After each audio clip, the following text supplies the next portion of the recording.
Bien, le groupe travaillait sur l'ingénierie, c'est-à-dire quel type d'ingénierie, en fonction du multimodal et en fonction des éléments sur lesquels on a travaillé et des éléments qu'on connaît. Jean nous a proposé trois types de pistes, trois types de recherche. D'abord, l'approche sur les référentiels, c'est-à-dire là on parle de contenu, on parle de matière, on parle de certification et on va jusqu'au certifiant diplômant. Donc une approche en gros par la matière. Une approche en fonction de la gestion des lieux, des temps, des activités. Donc ça c'est tout ce qui est logistique, tout ce qui est encadrement matériel, pédagogique, juridique, financier, réglementaire, etc. Et une troisième approche en fonction de la liberté qu'on donne à l'apprenant, et ça c'est très dans l'air du temps, c'est-à-dire la manière dont on positionne l'apprenant dans le dispositif. C'est-à-dire, est-ce qu'on lui fait subir du tout contraignant, c'est-à-dire on le contraint à une date, à un lieu, à un endroit, à un cours, à un type d'apprentissage, ou on laisse, ou ce que à l'autre opposé du spectre, on le laisse dans le tout libre, c'est-à-dire qu'il va puiser, lui, quand ça le chante, dans des ressources pédagogiques, les moyens dont il a besoin pour se former. Et pour ça, on a présenté une petite matrice. Non, je vais trop loin. Et voilà. Une petite matrice qui a été faite par Jacques Dubois, c'est ça? Jacques Dubois, ouais, qui est enseignant-chercheur à l'Université de Dijon, et qui croise la partie tout contraint en haut jusqu'à la partie toute libre en bas. Donc on va en gros de la salle de cours enfermée, assis face à un enseignant, jusque quand on veut, comme on veut, à partir des moyens dont on dispose pour ce qu'on veut. Et ça passe par des grandes phases qu'on trouve comme les MOOC, les webconférences, les ressources en ligne, etc. etc. Donc, quand la question était posée, à partir de ces trois entrées-là, donc la matière, l'encadrement, le cadre ou l'apprenant, comment ça nous parle la façon de construire l'ingénierie. Alors, très clairement, les premiers retours, et ça nous a occupé pendant la première demi-heure, se sont focalisés sur la partie environnement, avec son côté contraignant. Comment construire une ingénierie sans s'affranchir des contraintes financières, des positions politiques, des contraintes de temps, des éléments que nous imposent les OPCA, etc., etc. Avec comment on restitue, comment on évalue, comment on donne ces fameuses listes d'émargement qu'on nous réclame sans arrêt et qui ne marchent pas bien quand on est en ligne, comment on fait ça. Et donc, à mi-parcours, on a fini par se poser la question, donc c'est ça qui va encadrer la façon dont on va construire notre ingénierie là autour. C'est de la manière dont on va construire la formation va être essentiellement guidée par ce cadre-là. Et puis, au bout d'un moment, à force d'étudier toutes les possibilités dans ces différentes positions, on a fini par parler de l'apprenant. Donc, on a dérivé un petit peu sur le troisième élément et la position de l'apprenant là-dedans. C'est-à-dire, on va faire en sorte qu'il soit présent, pas présent, en ligne, parce que de toute façon, ça va avoir une incidence sur la manière qu'on va construire. S'il est présent, il fait des lignes d'émargement. S'il est en ligne, il faut des ressources numériques et pédagogiques qui soient bien construites, donc il va avoir un coût. S'il est en parcours libre, il y a un moment, il va bien falloir formaliser pour qu'il paye quelque chose, pour qu'il ait une formation, etc. Et puis, deux éléments complémentaires sont arrivés là-dedans. L'apprenant exprime des besoins aussi. Alors là, il y a beaucoup d'organismes de formation qui montent leur formation, leur ingénierie en fonction des besoins qu'ils trouvent sur le terrain. C'est le besoin en formation qu'on recherche. Et donc ça aussi, ça peut avoir une influence sur la manière dont on construit nos formations. Et puis un troisième élément qui est puisqu'on a aussi des enquêtes de satisfaction, des enquêtes de positionnement, pourquoi on ne demanderait pas à l'apprenant de participer lui-même à l'ingénierie, c'est-à-dire comment il verrait telle ou telle partie avec telle ou telle modalité, tel ou tel moyen. Donc voilà en gros à quoi on a abouti de cette petite réflexion. On voit clairement que ce qui conditionne la façon dont on construit notre formation, c'est, on s'en doutait quand même un petit peu, c'est indéniablement l'environnement et les contraintes que ça présente et puis ce qu'on a en face de nous, l'apprenant sur le terrain. C'est-à-dire que la réflexion par le programme qu'on va mettre dedans, le type de contenu, ça c'est quelque chose qui a d'être réglé en amont ou qu'on sera adapté en fonction du besoin. Autant la position du référentiel qui pourrait être quelque chose qu'on pourrait considérer comme rigide, impératif, finalement apparaît plus souple face à la manière dont on devra s'adapter en fonction de ce qu'on trouve sur le terrain, en face de nous, etc. etc. Voilà les réflexions de notre petit groupe. Merci Yves. Est-ce qu'il y a des réactions, des demandes de précision de ceux qui ont participé au groupe ou d'autres ?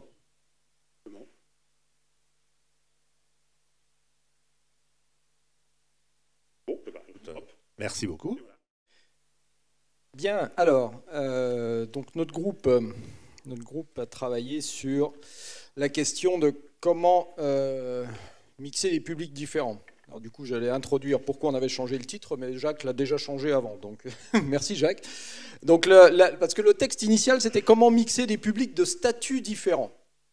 Mais comme quoi tu étais tout à fait dans le même état d'esprit que le nôtre, puisque nous avons en fait commencé par réfléchir à en fait de quelle mixité est-ce que l'on voulait parler.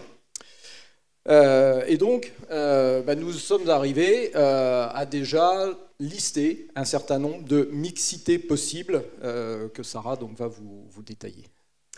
Alors, effectivement, la réflexion qui a eu lieu à l'intérieur de l'atelier, ça a été à partir d'une mixité des statuts. Qu'est-ce que l'on met derrière statut? Parce qu'on ne met pas forcément tous les mêmes choses, indépendamment du statut, on va dire, professionnel ou autre de la personne. Et du coup, on a exploré, on a fait un petit peu un tour d'exploration sur les différences de statut au sens large. Statut au sens des âges, au sens des compétences, du projet, de l'expérience professionnelle, handicap ou pas handicap.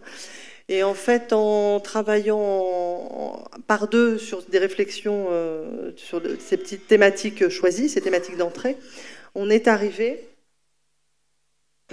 à pouvoir restituer quelque chose d'un petit peu plus, enfin, beaucoup plus transversal finalement. Alors, effectivement, donc on a à la fois, alors là sur cette diapo, on a du coup regroupé en même temps quelles étaient les caractéristiques de ces publics, donc qu'est-ce qui les différenciait et qu'est-ce qui faisait qu'il y avait une mixité. Sinon, s'il n'y avait pas d'éléments différenciateurs, il n'y avait pas raison d'essayer de mixer ces publics. Et donc en vert, et donc on va vous faire la présentation des deux en même temps.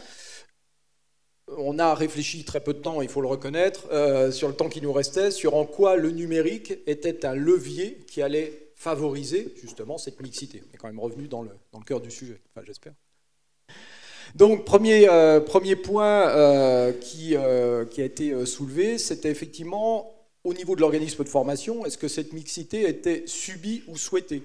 C'est-à-dire qu'est-ce qu'il y avait une injonction, par exemple, du commanditaire pour avoir une mixité des publics, ou est-ce que c'était quelque chose qui était recherché par l'organisme de formation, avec notamment une finalité pédagogique.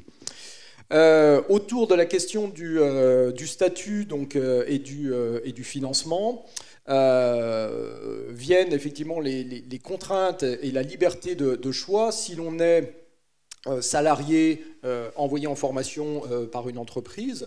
On a effectivement une liberté de choix dans la formation que l'on va suivre, dans l'organisation de cette formation, qui n'est absolument pas la même que si l'on est à titre individuel, et donc dans l'organisation de la formation, dans le temps de formation que l'on va choisir, et donc dans les modalités de la formation, en quoi, je dirais, les deux types de publics que l'on peut avoir vont créer du coup de la mixité. Donc c'est sur le plan de l'organisation de la formation que l'on a trouvé que le numérique pouvait avoir un effet positif, pouvait avoir un levier qui pouvait nous permettre de favoriser cette mixité recherchée. Faut que tu mettes là, parce que j'ai des trucs sur liberté de choix et contraintes. Alors déjà, juste une petite précision, Jean-Luc dit numérique, mais vous avez vu qu'en haut, effectivement, on a écrit multimodal. Parce qu'on a très vite, effectivement, on s'est très vite redit, il ne s'agit pas simplement du numérique, d'outils numériques, mais bien de la multimodalité. Et les participants à l'atelier ont insisté sur le fait que ce n'est pas simplement la multimodalité, mais l'ingénierie pédagogique liée à la multimodalité. Donc ça, c'était pour une précision. Alors, concernant liberté de choix et contraintes, quelque part, la multimodalité offre aux apprenants une liberté de choix. Notamment, pour citer les MOOC en exemple, mais aussi d'autres types de supports de formation, de parcours de formation. Ça laisse au public apprenant plus de choix qu'une formation groupe, je dirais, à entrée unique, par exemple, et à sortie unique. Voilà, donc on va trouver effectivement dans une même formation, et on évoquait les MOOC tout à l'heure, des personnes qui vont se former à titre individuel, d'autres qui sont dans une reconversion professionnelle, et des troisièmes encore qui sont des professionnels qui viennent se perfectionner sur un sujet ou un autre. La question, bien évidemment, de la mixité sur le plan de l'organisation et donc des rythmes d'apprentissage, des lieux et des temps de formation. Là, il est évident pour tous que les dispositifs multimodaux qui ont bâti, on va dire, qui se sont bâtis autour d'une ingénierie pédagogique adaptée permettent de satisfaire plus de rythmes d'apprentissage, enfin des rythmes d'apprentissage différents, permettent bien évidemment de se former de lieux différents, là on ne vous apprend rien, et bien sûr sur des temps différents. Donc cette mixité-là qui peut provenir de contraintes personnelles ou de contraintes organisationnelles imposées par l'entreprise, je dirais ce niveau de mixité-là, on y apporte une réponse à travers effectivement des dispositifs multimodaux. Alors, si c'est en noir, c'est que le numérique n'y apporte pas forcément de réponse. C'est parce qu'on a oublié de le mettre en vert. Dans ce cas-là, c'est pour ça qu'on est deux. Alors, il n'empêche que le suivi administratif, l'émargement, le contrôle de la fluidité, etc., est une contrainte forte identifiée dans les dispositifs de formation ayant une mixité des publics. Parce qu'on va avoir autant d'exigences sur le plan administratif que l'on peut avoir, grosso modo, de sources de financement. C'est bon là-dessus. Donc, point important, effectivement, les objectifs, donc, dissocier les objectifs personnels des objectifs professionnels. On peut être effectivement dans une recherche de compétences nouvelles ou dans une professionnalisation. Et ce qui donc nécessite des niveaux de contextualisation importants, ce en quoi, là, les dispositifs multimodaux peuvent à nouveau apporter des réponses. La question de la mixité sur le plan des formations hors temps de travail ou sur temps de travail.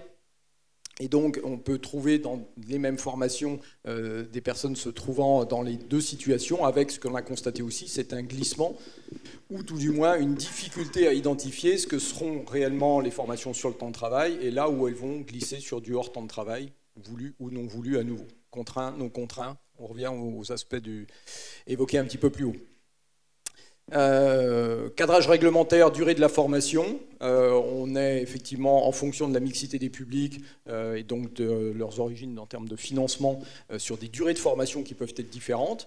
Donc là, bien sûr, la multimodalité peut permettre de réduire, dans certains cas, grâce à un positionnement, ou d'allonger, enfin de proposer des ressources supplémentaires, de proposer des compléments au parcours initiaux,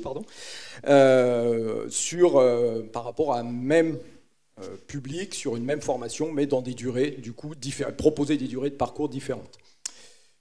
Enjeu de la formation initiale, enjeu de la formation continue, donc là on a des objectifs qui vont être différents, et donc on retrouve un niveau d'hétérogénéité qui peut être dans certains cas le niveau d'hétérogénéité à l'entrée en formation, et qui, avec un accompagnement adapté, va permettre, via des dispositifs multimodaux, de permettre à des publics de plus bas niveau, par exemple, d'accéder à un certain niveau de formation par l'adaptation des parcours de formation précédemment cités, et donc d'atteindre les mêmes objectifs, mais ces objectifs pouvant être effectivement de répondre à des enjeux différents. Voilà, les questions de rémunération des apprenants, c'est une réalité dans les parcours, on a une mixité des publics, mais là, le numérique n'apporte pas fondamentalement de réponse.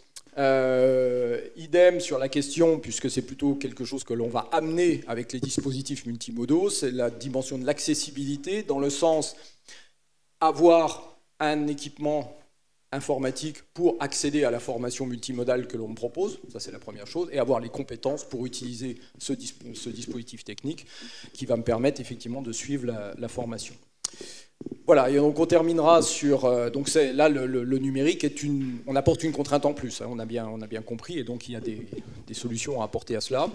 Et dernier point, donc sur la mixité des publics avec des personnes étant en situation de handicap, donc la possibilité, là, bien sûr, d'aménager la formation avec des supports adaptés en fonction du handicap, avec des rythmes d'apprentissage plus longs ou plus courts, tout du moins sous des formes différentes.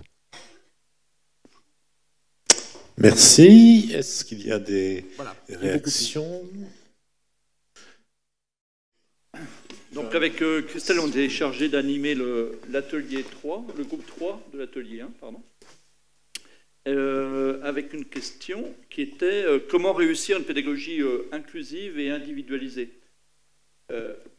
Ça nous a semblé un peu difficile de répondre d'emblée à cette question, donc on a simplifier la question, déjà, dans un premier temps, en se posant la question comment réussir une pédagogie inclusive et essayer de savoir déjà, à définir ce que c'est une pédagogie inclusive, parce que c'est vrai qu'on était tous dans le groupe assez béotien de la question, moi le premier, et donc on a réfléchi. Mais heureusement, Christelle avait potassé un peu le sujet, et peut-être tu peux... dire comment les Canadiens définissent la pédagogie inclusive pour l'ensemble de l'assistance.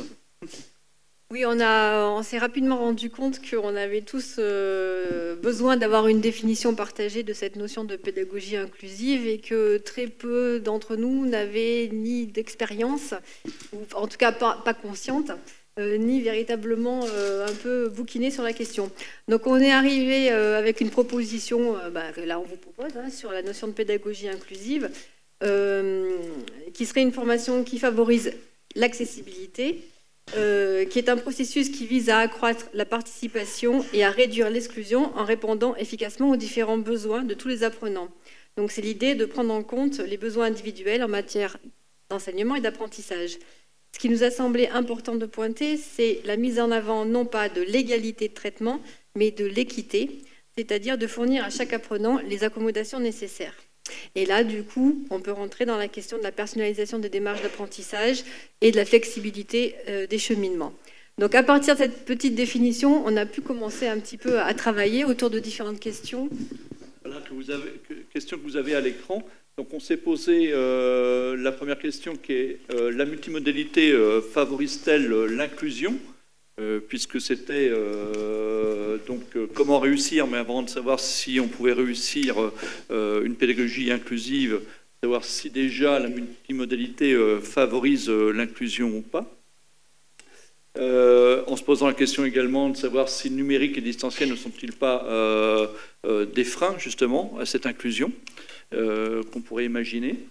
Et on a fini, donc on a synthétisé nos réflexions sur les leviers à utiliser pour favoriser l'inclusion, qu'on va vous présenter de suite.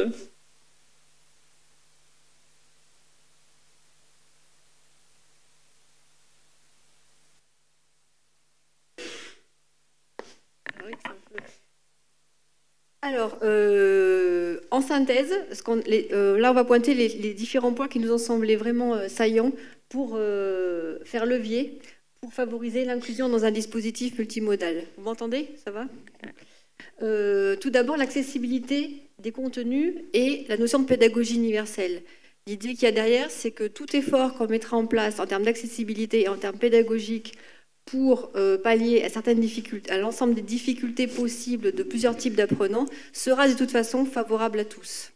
Exemple, une police de caractère accessible pour des personnes dyslexiques et de toute façon une police bien plus lisible pour tous. Sous-titrage des vidéos, enfin il y a plein d'exemples comme cela. L'idée d'un positionnement, lequel positionnement peut permettre de mieux comprendre les acquis, les profils des apprenants, et ensuite de pouvoir co-construire avec lui son ou ses parcours.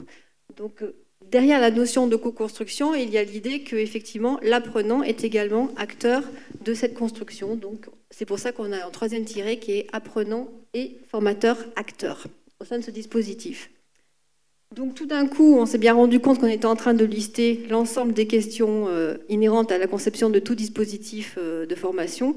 Donc, et l'idée là, c'est effectivement que l'introduction du multimodal et du numérique, et bien évidemment, nous amène à re-questionner les dimensions pédagogiques. Et c'est une formidable occasion de repenser nos pédagogies et de les re-questionner d'une autre façon. Évidemment, un dispositif ouvert, c'est-à-dire qui est flexible. Alors, il y a eu une grande discussion autour du présentiel et du distanciel. Alors, on est arrivé, certains voulaient réduire la partie, on va dire, c'était quoi, présentiel, hein, et vu comme plus transmissive. D'autres n'étaient pas d'accord. Nous avons fini par, je dirais, une expression consensuelle qui était chercher la plus-value de chaque modalité et utiliser à bon escient chacune d'entre elles. Alors, réduire le transmissif, investir les temps présentiels plutôt sur la question de l'accompagnement.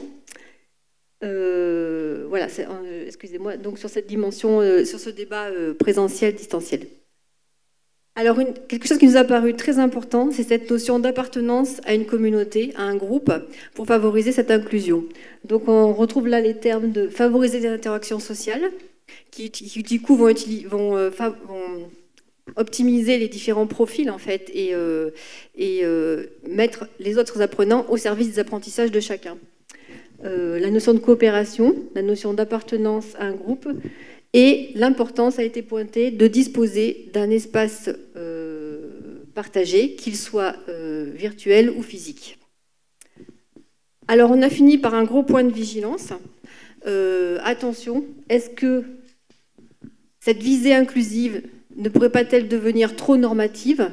Comment inclure sans normaliser, sans gommer les différences? Et à partir de cette question-là, on peut revenir, parce que dans le projet initial de questionnement, il y avait la notion d'individualisation. Et donc, on a pointé peut-être deux acceptions différentes de l'individualisation qui ont été proposées par Annie Gézégou. Une individualisation de type institutionnel, où là, le parcours est conçu et dirigé par les autres, par le formateur. Hein, on parle d'hétérostructuration des parcours. À l'inverse d'une pédagogie à visée autonomisante, où les libertés de choix sont ouvertes à l'apprenant dans la détermination des différentes composantes de ces situations d'apprentissage. Et il nous semble que ce point de vigilance, une individualisation plus institutionnelle, effectivement, peut rendre l'inclusion plus normative. Voilà. Merci. Des réactions, des questions? Oui, bravo. Oui. Bon travail.